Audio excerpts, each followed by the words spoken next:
Asalaamu calaykum asxaabta janalka ku xiran soo dhawaada. Magacaygu waa Cabdirasaaq Daadaa. Muuqaalkeena maanta waxaan kaga hadlaynaa caalamkii weynaa ee looga dambeeyay cilmiga dhirta ee magaciisu ahaa Ibnu Albaydaar. Haddaba si aan u bilowno muuqaalkan, fadlan janalka haddaad ku cusub tahay subscribe saar, muuqaalka haddaad ka heshayna like saar. Mahadsanid.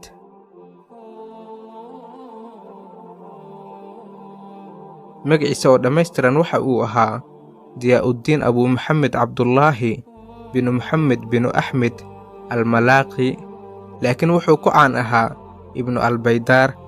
wuxuu dhammaadkii qarnigii 12aad ku dhashay magaalada Malaga ee dhulkii Andalus oo maanta ka mid ah waddanka Spain. Ibnu Albaydaar wuxuu hibo u lahaa samaynta dawooyinka iyo cilmiga dhirta, wuxuuna sidoo kale ahaa dhakhtar ku takhasusay cilmiga caafimaadka iyo weliba saynisyahan aad u yaqaanay cilmiga sayniska. Ibnu Baydaar waxa uu socdaal ku maray dunida Islaamka, wuxuuna safarkiisa ka bilaabay waddanka Maqrib ama Morocco.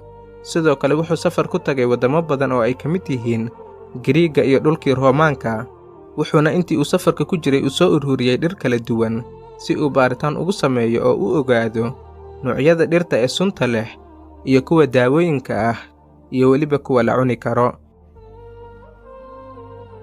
Ibnu Baydaar wuxuu ahaa caalamkii ugu horreeyay ee buug ka qora dhirta, wuxuuna ka qoray buuggiisii caanka ahaa ee lagu magacaabo Aljaamicu limufradaati aladawiyati waalaqdiyah.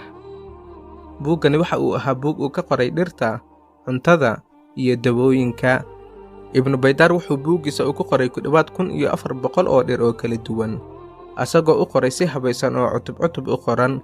dhir walbana waxtarkeeda iyo faa'iidooyinka ay leedahay iyo qaabka loo isticmaalo ayuu ku qoray.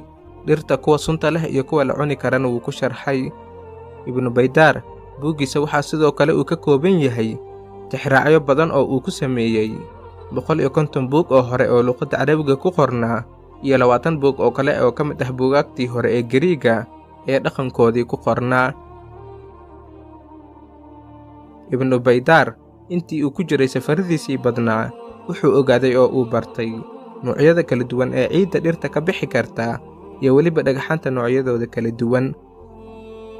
waxtarkii weynaa ee Ibnu Albaydaar waxaa ka mid ah inuu daahfuray ama ikhtiraacay 400 oo nooc oo cusub oo daawo dhireed ah oo aan hore u aqoon dhakhaatiirtii asaga ka horraysay ee noolaa qarniyadii dhexe.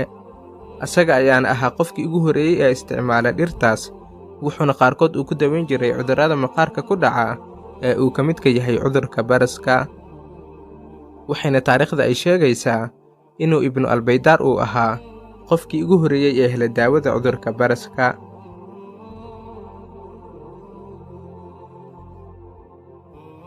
Ibnu Albaydaar wuxuu ku dhintay magaalada Dimashq ee waddanka Suuriya sanadkii 1248 miilaadiga, waxaana geeridiisu ay sabab u ahayd mid ka mid a dhirtii uu daawooyinka ku samayn jiray oo uu carabkiisa ku taabtay, taasoo lahayd sun halis ah oo markii dambe sababtay inuu suntaasi darteeda uu u geeriyoodo.